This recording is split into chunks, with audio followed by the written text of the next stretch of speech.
السلام عليكم ورحمة الله وبركاته. داوديال كلنتي وعن أو ونكسن كنا سودوا وركنا في نمو وبنمو الجماعة بحيث سبتين أي سوق اللي سو تاريخنا يكون بيجنتهاي طبعا كبش جانوري سنة دلوا كن يشاني لبعتن كنا أدن طبعا كبش رجب سنة كن أفر بقول أفرتن يلح قضبضا عن وركا إذن كهنا أي وحى كمن داوديال عاوة diyaarad ku soo dhacday gelinkii dambe ee jimcaha magaalada Malindo ay ku geeriyoodeen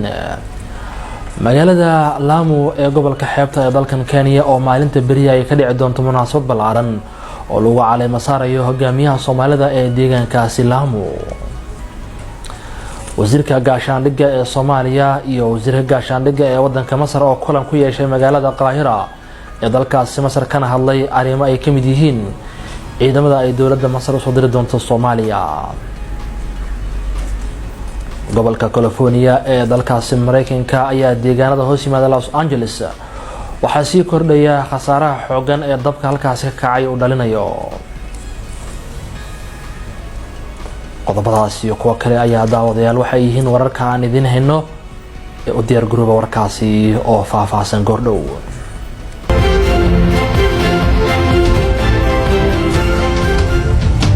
soo dhawaada darajo Heights oo ah dabaqa ku dheer xaafadan Yaali ee magaalada Mombasa ee dalkan Kenya. darajo Heights halku dhigino waa ku soo tilaabso adduun casri ah oo qurxoon. darajo Heights oo dhismaheedu haatan u bilowday ayaa waxay koobnaan doontaa 3 dabaq oo mataana. isu soo laabasho wacan oo wanaagsan daawadayaal haatan ku soo dhawaada warkii oo faahfaahsan. wararka inaga soo gaaraya deegaanka Malindi ee ismaamul goboleedka Kilifi ee gobolkan xeebta ayaa waxa ay sheegayaan in ay diyaarad yar ay halkaasi ay ku soo dhacday gelinkii dambe ee jimcada. diyaaradan ayaa waxa lagu soo waramayaa in markii ay soo dhacday ay halkaasi ay ku dishay 3 ruux oo laba kamid ah la sheegay in ay ahaayeen dad saarna mooto ama pikipiki wadada mareysay. diyaaradan ayaa waxa ay ku soo dhacday meel aan ka fogeyn garoonka diyaaradaha ee magaalada Malindi. wararka aanu helino ayaa waxa ay sheegayaan in halka lagu magacaabo kwa Georgia oo ka tirsan magaalada Malindi ay diyaaradaasi ay ku soo dhacday. wixii faahin dheeraad ah oo ku saabsan diyaaradaasi soo dhacday wararkana dambe ayaad ku maqal doontaan, balse waxaad nala fiirsan muuqaalo ay halkaasi dadkii marayay iyo waliba sidoo kale dadkii ka agdhawaa ay kaamirooyinkoodu ay qabteen isla markaana ayna soo gaaray qaar kamid ah.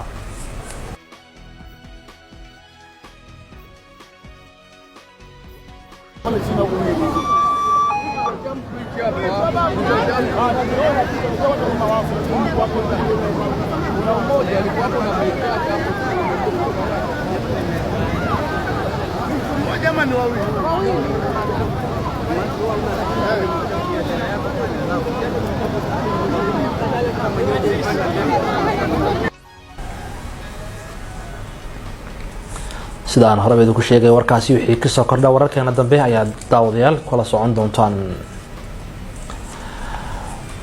magaalada Lamu ayaa lagu soo waramayaa in maalinta bariya ee Sabtida uu ka qabsoomi doono kulan ballaaran oo ay ka soo qayb galayaan madax ka tirsan dawladda oo horkacayo wasiirka deegaanka ahna kusimaha wasiirka beeraha ee dalkan Kenya mudane Aadan Barre Ducaale iyo waliba sidoo kale barasaabka ismaamul goboleedka Lamu Ciise Timaami.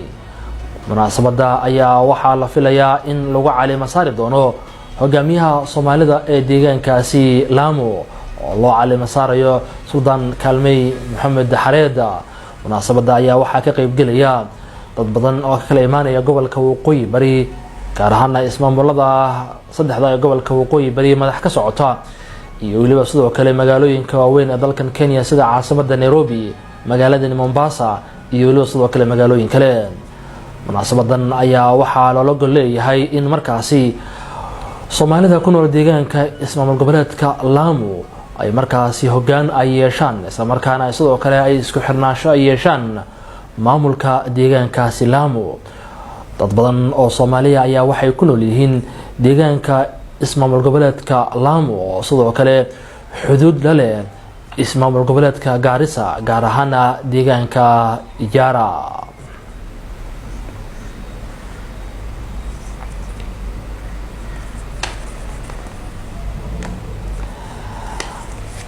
dadka ku nool gobolka waqooyi bari magaalooyin hoos yimaada gaar ahaan ismaamul goboleedyada Mandera iyo waliba sidoo kale deegaanada Moyale ayaa lagu soo waramayaa in habeennimadii xalay ahayd argagax qaar kamid ah ay soo wajahday kadib markii ay arkeen walxa doola oo samada dul heehaabaya isla markaana cabsi ku abuuray dadka deegaankaasi. kaamirooyinka dadka deegaanka ayaa waxa ay qabatay walxa doolayay isla markaana hawada sare marayay xilli habeenimo lagu jiray habeennimadii xalay ahayd isla markaana dadku ay cabsi xoogan ay soo wajahday. deegaanada laga arkay ayaa waxa kamid ah ismaamul goboleedka Mandera, deegaanada Ceelwaaq iyo waliba sidoo kale Moyale. waxaana waxyaabahan doolaya aan la garan ilaa haatan dadka deegaanka ay cabsi xoogan ay ku abuurtay iyadoona qaar kamid ah dadkaasi oo isu duubay codad isla markaana xaaladan ka digay oo sheegay inayba tahay mid ay cabsidooda ay gaartay in ay u maleeyeen in qiyaamihii uu soo dhawaaday sida ay sheegeen qaar kamid ah dadkaasi hadaladoodii kamid ahaa sidatan.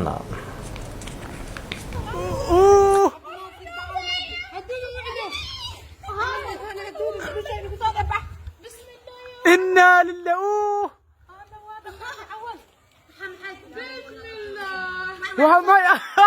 وعميت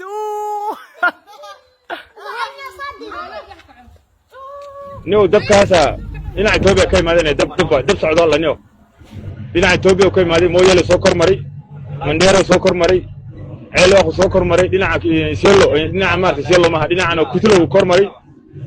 waxa uu sii gudbaa la dhinaca Soomaaliya ceelwaq Soomaaliya dhulkaas yar walaalkii oo ceelwaq degan oo iskooyo iska banaan bay soo wacay dadkani oo caawanayo masaajid ku wada jiraan adigana meesha joogto istaagan masaajid galowda marka waxa caawanayo dhulkaas laga sheegay adduunkana habeen jimco dhamaan Allaheen caawana waa jimco way ilaahayna badbaadiyo insha Allah sadaqada libciyo intii la noolaan doono lama yaqaanee. arrintan cabsida xoogan ku abuurtay dadka deegaankaasi ku nool gobolka waqooyi bari Soomaaliya degto ayaa waxa ay ku soo beegmaysaa 12 maalmood kadib markii deegaanka Makueni ee dalkan Kenya ay sidoo kale cirka ay ka soo dhacday bir weyn taasi oo cabsi xoogan ku abuurtay dadka deegaankaasi iyadoona ay hay'adda hawada sare ee dalkan Kenya ay xaqiijisay in birtaasi ay ahayd mid ka soo dhacday qalabka qaada dayax gacmeedyada. halka warkaas aad kala socotaan oo warbaahinta Botan Media haatan wararkii Soomaaliya iyo waliba sidoo kale caalamka qaybihiisa kale naga soo gaaray ku soo dhawaada daawadayaal. wasiirka gaashaandhigga ee dowladda Soomaaliya Cabdiqaadir Maxamed Nuur ayaa waxa uu la kulmay dhigiisa dalkaasi Masar Cabdilmajiid Saqar. kulankan oo ka dhacay magaalada Qaahira ayaa waxa ay labada hogaamiye ee militariga Soomaaliya iyo Masar hormuudka u ah ay ka wada hadleen arrimo ay kamid yihiin ciidamada wadankaasi Masar la filayo in Soomaaliya loo soo diri doono iyo waliba sidoo kale kulan hordhaca ay ka sii yeesheen kulanka labada hogaamiye ee Masar iyo Soomaaliya Cabditax Siisi iyo Xasan Sheekh Maxamuud iyaguna ay ku yeelan doonaan magaalada Qaahira dhawaan. waxa wararku ay sheegayaan in dowladda Masar ay si weyn ugu qaantaagayso in ay ka mid noqoto ciidamada nabad ilaalinta ee Afrika iyadoona ay sidoo kale ay dowladda ay yihiin cadowga isla markaana siyaasad ahaan ay sidan yihiin ee Ethiopia iyaduna ay doonayso in Soomaaliya ay ciidamo ay u soo dirto taas oo ku noqotay dowladda Soomaaliya culays xoogan sidii ay labada wadan ay isdiidan ay markaasi ay soo ogolaysiin lahayd. magaalada Qaahira ee wadanka Masar ayaa lagu soo waramayaa in kulan ka dhici doono sidoo kale ay wada yeelan doonaan hogaamiyaasha Soomaaliya, Masar iyo waliba sidoo kale Eritrea taas oo markaasi aan la ogaan karin waxa ay ku abuuri karto siyaasadda haatan is ogol ee Soomaaliya iyo Ethiopia oo iyadana sidoo kale wasiirada gaashaandhigga ee dalkaasi Ethiopia Aisha Mohamed ay dhawaan ay booqasho ku tagtay magaalada Muqdisho taas oo u muuqatay in ay ka codsanaysay Soomaaliya inay ka mid noqoto ciidamada midowga Afrika ee EUSOM.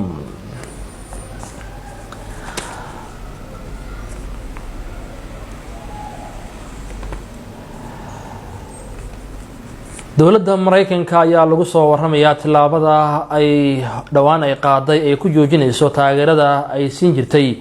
militariga wadankaasi Masar oo lacag gaaraysa 95 milyan oo dollarka Mareykanka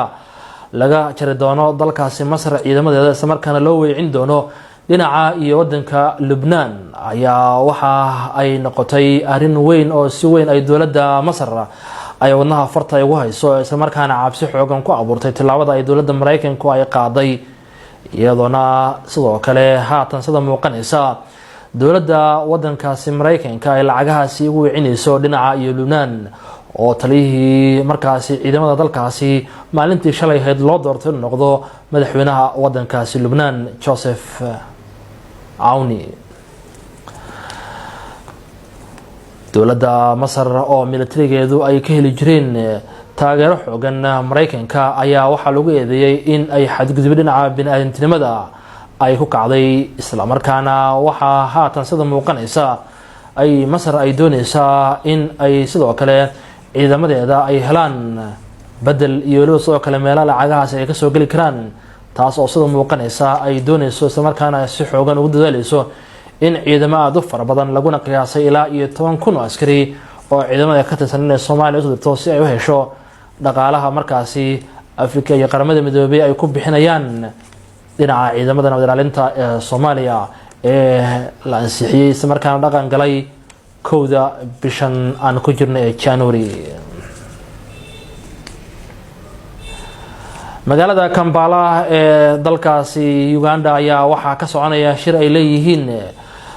wasiirada arrimaha dibadda iyo wasiirada beeraha ee Afrika taas oo markaasi looga hadlayo sidii loo horumarin lahaa beeraha Afrika iyo weli wax soo saarka dhinaca Afrika.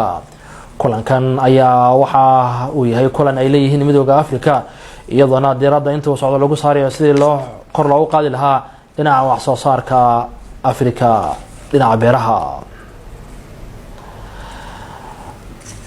wadanka Mareykanka ayaa wararka ka imaanaya waxa ay sheegayaan in khasaaraha ka dhalanaya dabka xoogan ee ku dhuftay gobolka California gaar ahaan tuulooyinka hoos yimaada magaalada Los Angeles ay sii xoogaysanayso. magaalada Los Angeles oo kamid ah meelaha khasaaraha xoogan oo ka dhashay ayaa lagu soo waramayaa in ilaa haatan la xaqiijiyay 10 qof inay geeriyoodeen sidoo kalena dad aad u fara badan ay ka barakaceen guryahoodii. dabkan xoogan ee dalkaasi Mareykanka ku dhuftay ayaa waxa lagu soo waramayaa in ay weli ku guuleysan waaxda dabdamiska ee Mareykanka iyadoo kaashanaya ciidamada militariga dalkaasi Mareykanka in dabkani ay baktiyaan ama ay damiyaan. waxa dhinaca kale lagu soo waramayaa in dabkan sidoo kale gobolka uu ku dhuftay ee California oo lagu tirino kamid yahay gobolada ugu qanisan ama ugu taajirsan dalkaasi Mareykanka in ay sidoo kale haatan ay kooxo bilqa geysanaya ay ciidamada Mareykanku ay qabqabteen si ay uga hortagaan bilaqadaasi. ilaa haatan 20 qof ayaa lagu soo waramayaa in ciidanku ay qabteen waxaana lagu soo rogay deegaanada ku dhow deegaanka oo dabkaasi ka kacay Bandow si aysan markaasi u soconin dad markaasi u gudbiya deegaanada dabka ka kacayo si ay markaasi halkaasi bilaqo u soo geystaan ama ay sidoo kale waxyaabaha ay ciidanku ay soo badbaadiyeen ay soo dhacaan. daawadayaal warka aad kala socoteen watan media waana intaas intaan warkan mid loo kulmi doono waxa ay ka tagay sidaas nabadgelyo. Assalaamu calaykum ورحمة الله وبركاته.